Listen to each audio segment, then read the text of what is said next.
It's list season, Jody. He came out with a list of the best coaches in the league, and I think he did it right because he graded the coaches, the veteran coaches in one group and the rookie coaches in another group. I was a little surprised. He didn't have Nick Sirianni last. He had him number 5. But maybe David Culley because of Houston and what's going on, and nobody knew who David Culley was, and I think he was 7th. Maybe I would figure he could get ahead of him, but 5 is pretty good for Nick. Look, other than Devonta Smith and Jalen Reagor, this team doesn't have a lot of talent at wide receiver. Oh, by the way, sorry to interrupt. Jalen Reagor oversold last year during the camp.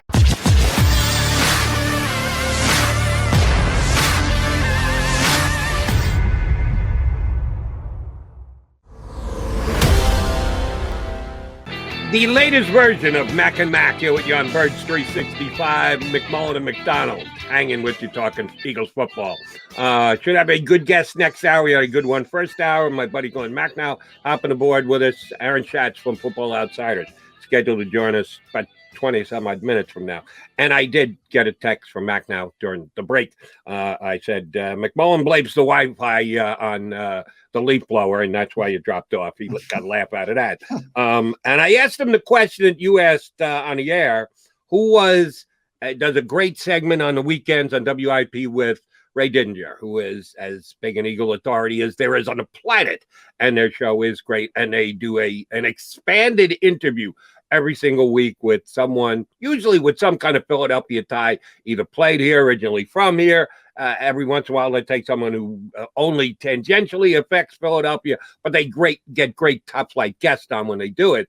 And you mentioned before we went to break, wanted to ask who the best Eagle was that they ever had. So I quickly texted that to Glenn, and he said, best might have been Dawkins or Deuce. Both were very candid and terrific guys.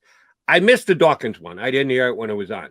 I heard when they had Deuce Staley on, who was here as many years as he was and has since moved on to Detroit in the same position, running back / assistant head coach. He got an interview to be the head coach here. I don't know how realistically he was considered to get the job. He had been there, done that, and decided it's time to move on, take a shot somewhere else. But I heard that interview, and it doesn't surprise me that Glenn said that because he was great on the air, and I think he does have a chance to be a head coach in the National Football League. You mentioned him, I don't want to say a lot, but from time to time here on the show, John, that Deuce was a straight shooter and that the guys loved playing him for him and the like. How much do you think the Eagles are going to miss Deuce Staley as their assistant head coach this year? I think they're going to miss him, but I do think Jamal Singleton, who kind of took over the same role, which I was a little surprised because he got the running back coach and the assistant head coach tag as well.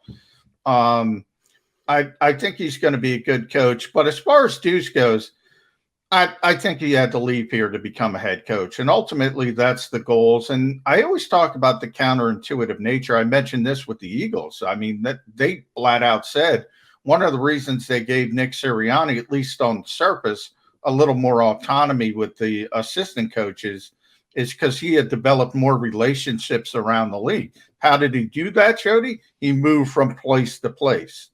Whereas Doug Peterson came into the league, he retired as a player, went to coach high school football for a couple of years. Andy Reid brought him back. He never left Andy Reid.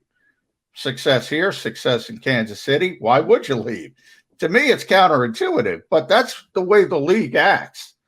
Deuce was always going to have to leave Philadelphia if he wanted to become a head coach.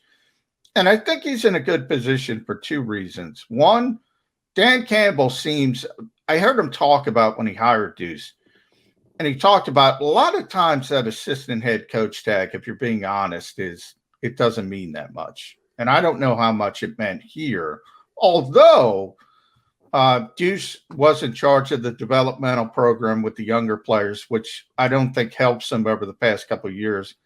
And remember, when Doug tested positive for COVID-19, Deuce Staley was running the team while he was gone, which, to be honest, and I said it at the time, it surprised me a little bit. So Evidently, they took that tag serious.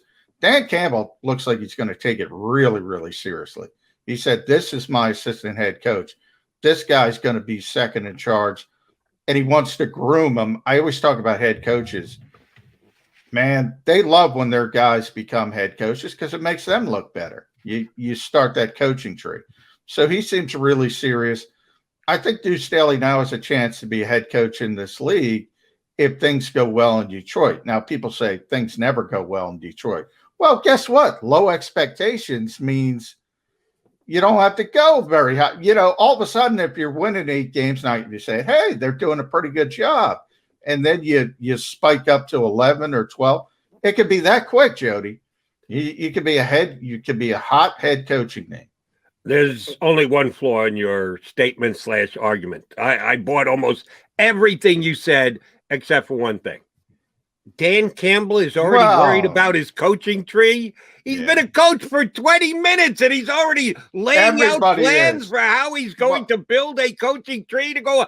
I don't even know if this guy's a head coach in the league. People question Sirianni because of his original press conference, because he kind of hemmed and hawed a little bit. And he did. I can't erase what happened, but Dan Campbell going off on stream of consciousness on a rant that I had never heard out of a new hire in the National Football League. You might be the worst head coach in the world. That's a different conversation, but you want your guys to succeed so you look better.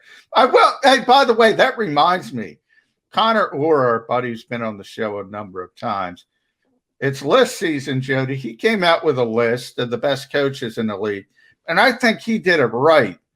Because he graded the coaches, the veteran coaches in one group and the rookie coaches in another group. I was a little surprised. He didn't have Nick Sirianni last. He had him number 5. But maybe David Culley because of Houston and what's going on, and nobody knew who David Culley was. And I think he was 7th. Maybe I would figure he could get ahead of him, but 5 is pretty good for Nick. All right, who do you have behind him? Dan Campbell? Probably. I have to look it up. Let me look it up. You sent me the link, and now I can't find it. That's my bad. Did I send you the link? Yeah, you did. It was a couple days ago. So it was, but you did. You sent it to me, and you're right. He went veteran coaches first. Oh no, it's on my freaking phone. It's going to take forever to get to the bottom of this. All right, I'm pulling it up right now. He went veteran coaches. Obviously, Bill Belichick number 1. Last of veteran coaches. You want to take a guess, real quick, Jody? The dead last one. Yeah, of the veterans. Not Andy Reid. Someone other than Andy Reid. I don't. Andy number 2. Zach Taylor, the brother of Press Taylor. Oh, he's got a point. Yeah, there it is. Dan Campbell behind him. He's the one who's going to get Deuce Staley a head coaching job in the National Football League. He's nuts. Now, some coaches, you can be a little nuts and you can make it work for you. I think that's a tough position to be in as a first-year coach, but you got to be who you are, right? You got to let your own personality take over. And Dan Campbell is one of those kind of wear your eccentricities on your sleeve type coaches. We'll see if it works in Detroit. But, yeah, I like the fact that he is behind Nick Sirianni. So Nick Sirianni isn't the last-ranked coaches of the new coaches in the NFL, huh? No, number 5, Dan Campbell 6, David Culley 7. Number 1, Brandon Staley of the Chargers, who the Eagles wanted to interview. And he said no thanks because he was going to get the Chargers job. Number 2, Robert Saleh, your guy with the Jets, who the Eagles did interview. Number 3, Arthur Smith, who the Eagles interviewed. 4, Urban Meyer, and then Nick Sirianni. And there may be the next Belichick on this list. There may be someone. You don't know. Nobody knows. Right. You honestly have no bloody idea.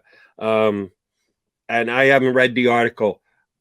What was it about Brandon Staley that he really liked that much? You got to put somebody number 1. You got to put somebody number 7, and ended up David Culley 7 and Brandon Staley 1. Why was behind Connor's thinking? What was the line of thought as to why Staley is the best new coach? Let's see. He mentioned his offensive coordinator, which is this longtime Saints quarterbacks coach, Joe Lombardi.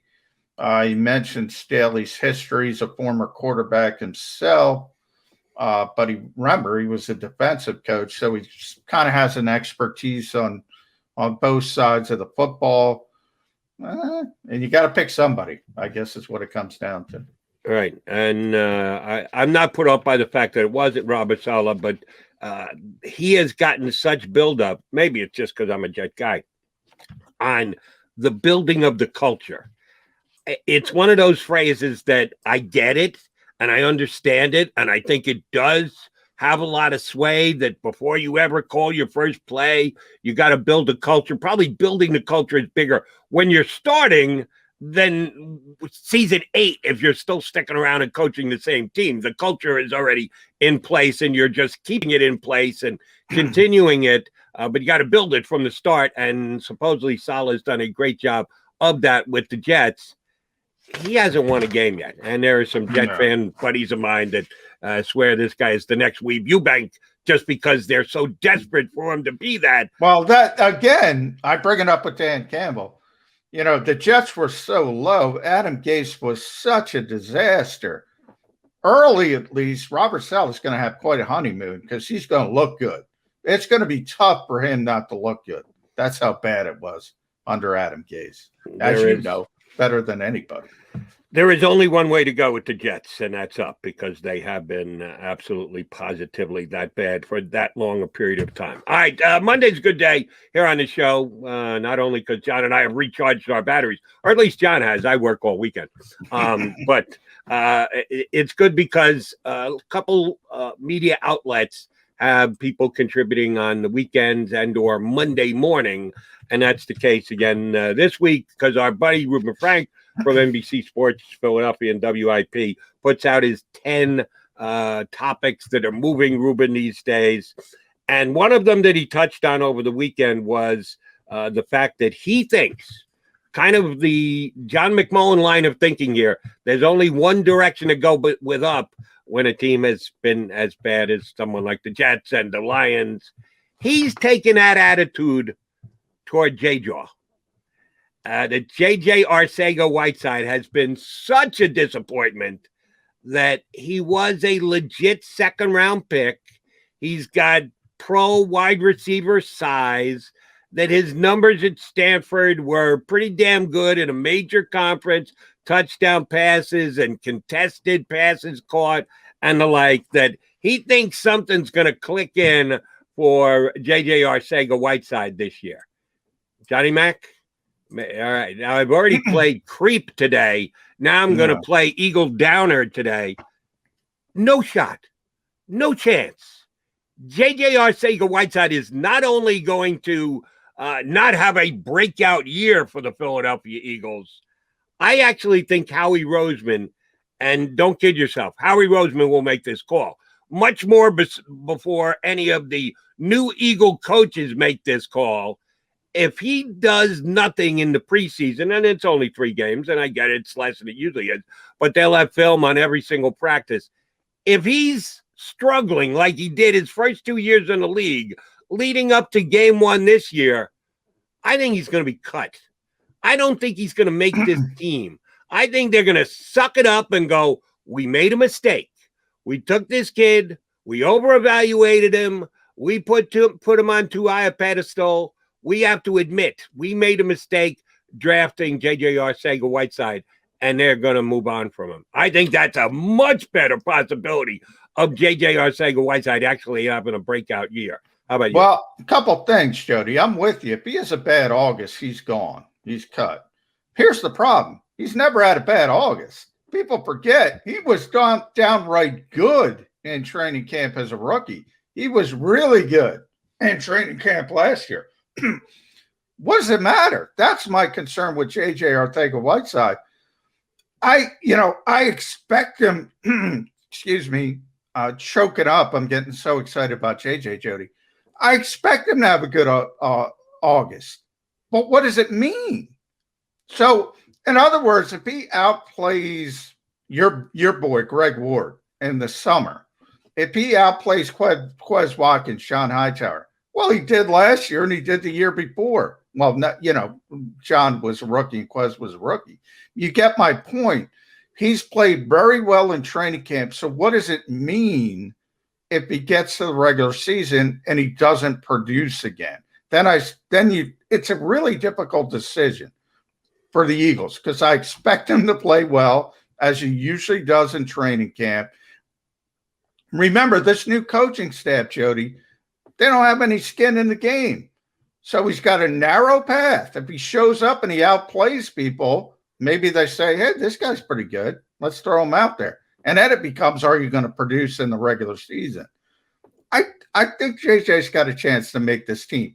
I'm not going as far as you. If he has a bad August, though, it's over. That's the only thing he's been able to perform this year.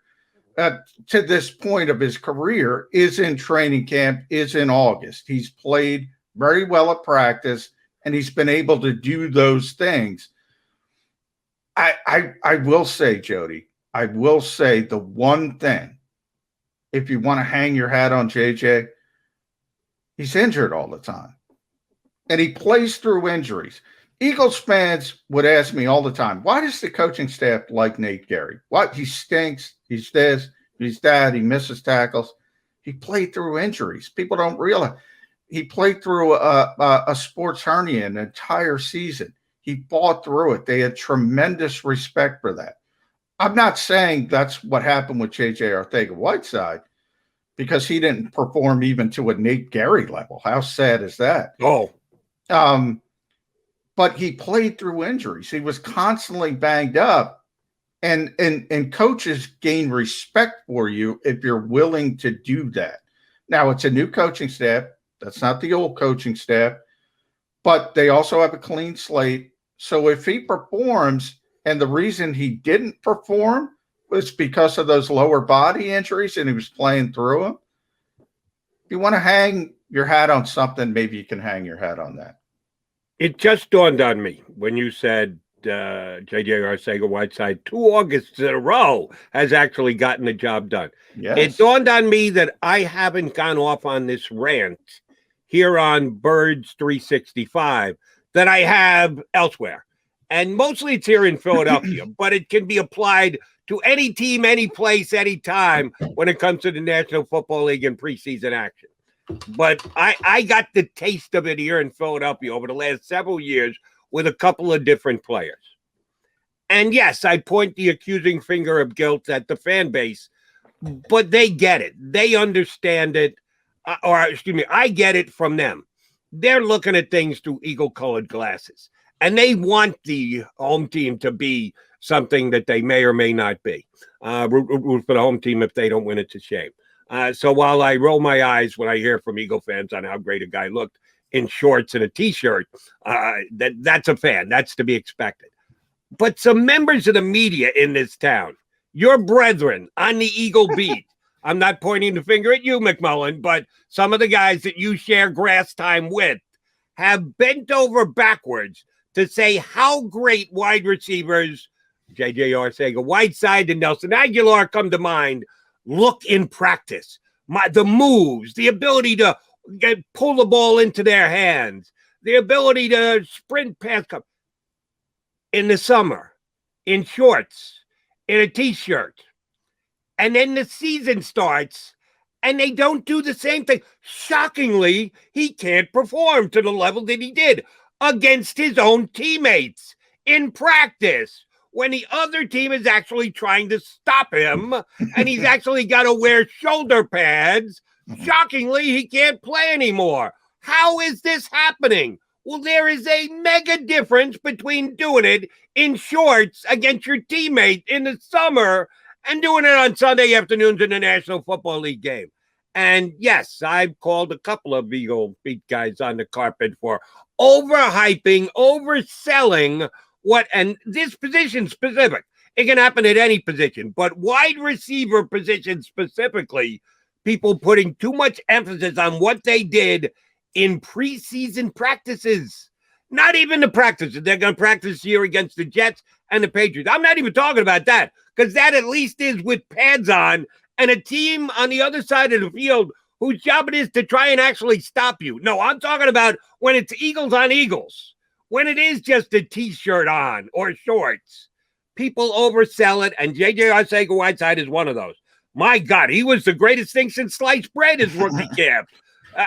He's unstoppable. He's the next Calvin Johnson, according to some of the Eagles beat guys. Come on.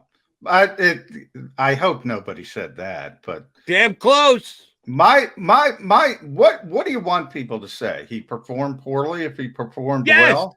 No, if he performed poorly. Well, the point is he didn't. Nelson Agholor, you're right about Nelson Agholor. I mean, Nelson is a guy who is going to pop when there's no pads on because he's so athletic. He's always open. He's always catching the football because nobody's contesting him. He looks great in those types of environments. And by the way, he looked okay with the Raiders, so certainly better than he did here. Nelson's got tremendous talent. I try to always put that caveat on it. I talked about films. It doesn't matter. It doesn't mean that much. You got to be able to do it on the field. You got to be able to do pass. I try to put that context in there. But if J.J. Arcega-Whiteside looks better, one of the things, look, other than Devonta Smith and Jalen Reagor, this team doesn't have a lot of talent at wide receiver. Oh, by the way, sorry to interrupt. Jalen Reagor oversold last year during the camp. I don't know who's oversold Jalen Reagor because he didn't have an opportunity to look good because he got hurt, number one. He never looked. I was stunned, and you can read my reporting on this at the time. All they talked about was his explosion as a player. I was stunned that I didn't see that. Like I was expecting to see Nelson Agholor, that kind of quick twitch, just unbelievable athlete. That's what I was expecting to see. I got this plodding guy, and I'm like, what the hell are they talking about? This is going to be the manufactured guy. Now, it turns out he was probably playing too heavy. They fined him twice, which we reported at Sports Illustrated for being overweight. Maybe that was the reason. Who knows? But I was kind of negative on Jalen Reagor. JJ's played well. I don't know how to be negative with somebody and say the guy's out playing everybody else on the practice field, but it doesn't mean anything. I try to offer that context. Until he does it in the regular season, it doesn't mean anything. But I can almost guarantee as we sit here today, look, Jody, maybe he's gone mentally, so maybe he will be worse, and maybe he's done, and maybe he won't be good in August. But I got news for you. It's coming because he's got more talent than Greg Ward and Travis Fulgham and Quez Watkins and John Hightower, and he tends to play well in practice. He's going to play better than those guys in practice. He just is. All I ask, and again, not for you, McMullen, not just because you're my partner, I'm being honest here. You're not one who oversells, but when recapping what J.J. Arcega-Whiteside is doing in practice again this year, feel free to sing his praises as long as long-winded as you feel necessary. ... But 3 big capital letters, B-U-T ... Remember, this is only practice. They're not wearing pads. They're wearing shorts. It's August, not September, October, November, December. And put it in a proper perspective, because then I get the calls on WIP. Do you see how great he looked in practice? And I have to roll my eyes and reel the guy back in and go, it's practice. Yeah. You remember what Allen Iverson said about practice? It's practice. Don't get crazed about practice. It's practice. Tell me what he does in an actual game, then I'll get excited about it. And that's why people got upset at Doug Peterson because, Travis Fulgham had that month of performing in games, and behind the scenes, he was not a very good practice player. So which would you rather have? Now you'd prefer to have both, obviously. You prefer, and generally, when you talk about consistency and stars, it's guys who do both. But if it's one or the other, I'd rather have the guy that shows up on game day. Although overstated, Allen Iverson was onto something. He was actually right. People can overemphasized practice. Now, Allen just wanted to discontinue practice and have nothing to do with practice and ignore practice and not even participate. Well, when you're that good, you don't need practice. That's kind of his attitude, and he was not afraid. But not everybody was as good as Allen. That's what superstars. That's what, like a Michael Jordan who has the work ethic to match the ability. That's why they become transcendent, and that's why Allen, as good as he was, he had some hiccups because he didn't understand that part of it. And you got to elevate other people too. Just because it's easy for you doesn't mean it's easy for everybody. Who will Arcega-Whiteside be elevating this year? Who do you think is Jalen Hurts, baby? Jalen Hurts. Okay. That's a 6'3", 225-pound red zone threat. Rube is my guy. He's my buddy. He's my pal. I love Ruben Frank. He's taking a shot here, and I'm telling you, I think it's a big L. If Arcega-Whiteside is a star this year, I'm ready for the stream abuse that I take here on Birds 365. I'll take it on, and I'll eat every morsel of it. Will not make the team. I'm with you. Arcega-Whiteside. If I'm putting a percentage, I think he's behind the 8 ball. But I think the percentage is higher. I don't know what you would put it at. I'd put it at 40%. Well, if it's 40, then that means it's 60% he makes the team? No, 60 doesn't make the team. 40 okay, does. 40 does. Yeah, that sounds about right. I might go more like 66-33, 2/3 that he doesn't make the team, but we're in the same ballpark. Splitting hairs, and that's not easy for McDonald and McMullen to do. We don't have a lot of extras. All right, coming back, we're going to get our next guest up. Aaron Schatz does a great job. Football Outsiders. He'll join us here on Birds 365. If you missed any of today's show on the JAKIB Media channel, listen to the podcast on your way home. Available on YouTube, Apple, and Spotify.